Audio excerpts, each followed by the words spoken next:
Hello দর্শক, আসসালামু আলাইকুম। Welcome back to my channel. চলে এলাম আরেকটা নতুন রেসিপি নিয়ে। আমার আজকের রেসিপি হচ্ছে হেলেন ডাল দিয়ে মিষ্টি কুমড়া শাকের রেসিপি। এটাকে চিটাঙ্গা ভাষায় ফেলু ডাইলও বলে, নোয়াখালী ভাষায় হেলেন ডাইল বলে, আবার ফেলেন ডাইলও বলে থাকে। যে নামেই ডাকুক না কেন, এই রেসিপিটি রান্না করাটা খুবই ইজি, খেতে কিন্তু ভীষণ মজার। তো চলুন দেখে নেওয়া যাক এই হেলেন ডাল দিয়ে মিষ্টি কুমড়ার শাক রান্না করতে আমার কি কি উপকরণ লাগছে। মিষ্টি কুমড়ার শাক দিয়ে হেলেন ডাল দিয়ে রান্না করার জন্য আমি এখানে প্রায় 250 গ্রাম হেলেন ডাল নিয়েছি। তো হেলেন ডালটাকে আমি প্রথমে হাই হিটে 1 মিনিট গরম করে নিব। তো 1 মিনিট হাই হিটে গরম করার পরে এখন আমি চুলার আঁচটা মিডিয়াম লোতে করে আরও 5 থেকে 7 মিনিট এই হেলেন ডালটা ভেজে নিব।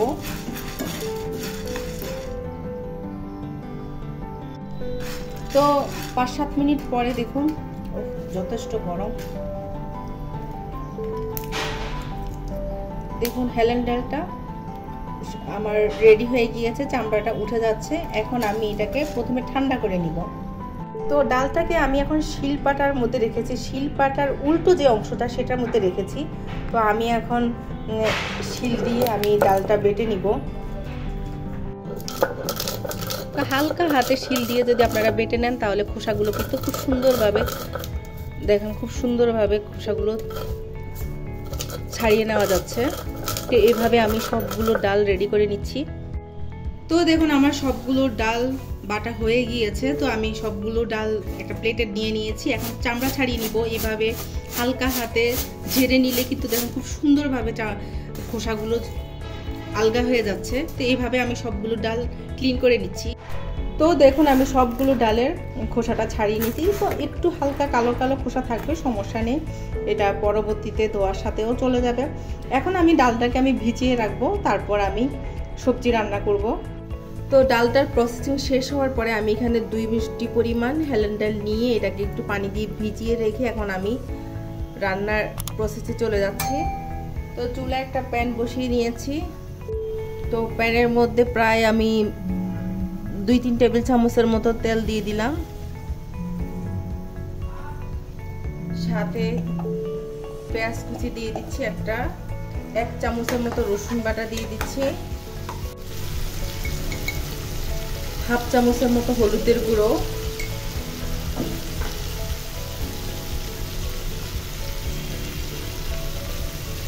1/2 চামচের মতো জিরের গুঁড়ো। জিরের গুঁড়োটা অত বেশি দিব না, কারণ যেহেতু শাক রান্নাতে জিরের গুঁড়োর পরিমাণ কম দিতে হয়।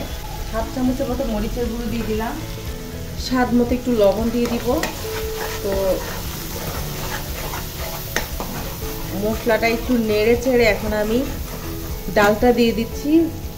এই ডালটাকে আমি আসলে আধা ঘন্টা ভিজিয়ে রেখেছি। ডালটা দিয়ে চুলার আঁচটা মিডিয়ামে রেখে আমি প্রথমে এই ডালটাকে ভালোভাবে একটু কষিয়ে নিব। তো ডালটাকে আমি 2-3 মিনিট কষিয়ে নিয়েছি। আমি একটু সামান্য পানি দিয়ে ডালটাকে কষিয়ে নিয়েছি, তাহলে পানিটা কোনো কারণে ক্যামেরা থেকে আউট হয়ে গিয়েছে। তো আপনারা সামান্য একটু পানি দিয়ে কষিয়ে নেবেন। তো এই পর্যায়ে আমি মাছ দিয়ে দিচ্ছি। আমি যেহেতু শাকটা রান্না করব সেক্ষেত্রে মাছের দরকার হবে। তো আমি এখানে 3 পিস রুই মাছ নিয়েছি। রুই মাছটাকে এখন একটা কষিয়ে নিব। আবার একটু পানি দিয়ে দিব, 1/2 কাপের মতো একটু পানি দিয়ে দিচ্ছি। পানি দিয়ে আবারও মাছটাকে একটু কষিয়ে নিব আমি। আপনারা চাইলে মাছটা ভেজেও নিতে পারেন, কোনো সমস্যা নেই।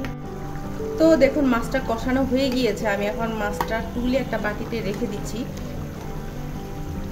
এরপর আমি এখানে 2টো আলুকে পাতলা করে কেটে নিয়েছি, সেটা দিয়ে দিচ্ছি। দিয়ে একটু খুব ভালোভাবে মিশিয়ে নিচ্ছি। তো এখানে আমি 1 আঁটি শাকের বেশিরভাগ অংশটাই নিয়েছি, সামান্য কিছু রেখে দিয়েছি, কারণ আমি যেই পরিমাণ ডাল নিয়েছি সেই পরিমাণই শাক নিয়েছি। তো এই শাকটা এখন আমি রান্না করে নিব। তো মিষ্টি কুমড়ার শাকটা আসলে হেলেন ডাল দিয়ে রান্না করতে খুবই ভালো লাগে আমার, খেতেও খুবই মজা লাগে। রান্না করাটাও যেমন সহজ, খাওয়াটাও কিন্তু খুবই মজা লাগে। আপনারা অবশ্যই একটু এইভাবে করে ট্রাই করে দেখবেন কেমন লাগে। তো আমি মিষ্টি কুমড়ার শাকটা এখন দিয়ে দিচ্ছি। শাক ডগা সহ দিলে বেশি মজা লাগে। দিয়ে একটু নেড়ে চেড়ে দিচ্ছি।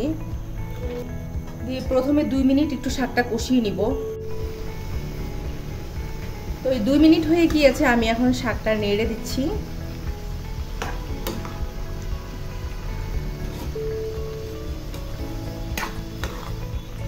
তো এই পর্যায়ে আমি এখন পানি দিয়ে দিব। আমি এখানে মেজারমেন্ট কাপে 2 কাপ পানি দিয়ে দিচ্ছি। 3টে কাঁচামরিচ দিয়ে দিলাম, একটু নেড়ে চেড়ে দিব আর লবণটা চেক করে নিব। এই পর্যায়ে আমি ঢাকনা দিয়ে দিব। ঢাকনা দিয়ে দিচ্ছি। তারপরে চুলার আঁচটা মিডিয়ামে রেখে শাকটা রান্না হওয়া পর্যন্ত আমি অপেক্ষা করব। 7-8 মিনিট পরে আমি ঢাকনাটা তুলে নিচ্ছি। এই পর্যায়ে আমি মাছগুলো দিয়ে দিচ্ছি।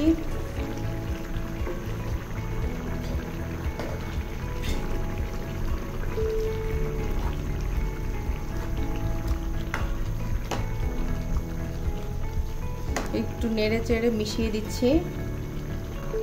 আলুটা অনেকটা সেদ্ধ হয়ে গিয়েছে, ডাটাটাও সেদ্ধ হয়েছে, বাট আরেকটু সেদ্ধ হওয়ার বাকি আছে। এখন আর আমি ঢাকনা দেব না। ঢাকনা না দিয়ে চুলার আঁচটা আরেকটু সামান্য কমিয়ে আমি আরও 5-7 মিনিট এই শাকটা রান্না করে নিব। কারণ মিষ্টি কুমড়ার শাকটা একটু সেদ্ধ হতে সময় লাগে। আর আপনি যদি লাউ শাক রান্না করেন তাহলে এই অবস্থায় উঠিয়ে ফেলতে পারতাম, হয়ে যেত। তো আরও 5 মিনিট রান্না করে নিয়েছি। তো এখন আমার কুমড়ো শাকটা পুরোপুরি রেডি হয়ে গিয়েছে। তো দেখুন ডাটাগুলো একদমই নরম হয়ে গিয়েছে আর ডালটাও সেদ্ধ হয়ে গিয়েছে। তো আমি লবণটাও চেক করে দেখেছি, সেটাও ঠিক আছে। তো আমি এই পর্যায়ে একটু ধনিয়া পাতা দিয়ে দিব। 1-1.5 টেবিল চামচের মতো ধনিয়া পাতা কুচি করে দিয়ে দিচ্ছি। দিয়ে একটু মিশিয়ে দিচ্ছি। এরপর আমি বাগার দিয়ে দিব। তো একটা প্যানে সামান্য তেল দিয়ে একটা পেঁয়াজকে কুচি করে দিলাম। তো পেঁয়াজটা ব্রাউন কালার হলে আমি আবার সবজিটা ঢেলে দিব। তো পেঁয়াজটা দেখুন ব্রাউন কালার হয়ে গিয়েছে। এখন আমি শাকের মধ্যে আমি এই বাগারটা দিয়ে দিব। তো আমি বাগারটা দিয়ে দিচ্ছি।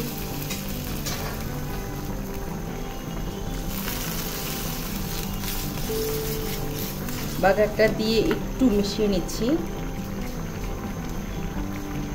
ভীষণ মজার এই মিষ্টি কুমড়ার শাকটার রেসিপিটা আমি হেলেন্ডাল দিয়ে রান্না করেছি। আপনারা অবশ্যই বাসা ট্রাই করে আমাকে কমেন্ট বক্সে জানাবেন কেমন হয়েছে। ভালো লাগলে একটা লাইক দিবেন আর আমার চ্যানেলটিকে সাবস্ক্রাইব করবেন। আজ তাহলে এই পর্যন্ত, সবাই ভালো থাকবেন। আল্লাহ হাফেজ।